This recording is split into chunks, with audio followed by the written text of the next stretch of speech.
Шырьян әлі ақыл телбеви.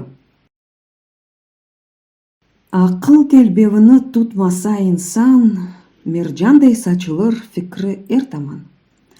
Тек Аллахтан бейян ақиқат сыры әркімге берілмес иләхи ихсан. Ақыл телбевіні tutmasa insan, мақсатқа етмеге булалмас имкан. Ақыл мақамға ойнатар оны, өмір yollarында адашар ан. Ақыл телбевіні tutmasa insan, алып қачар оны исве эйджан. Дерсін ки, көклерні запт еткен олар ерде ади ішні япалмас асан.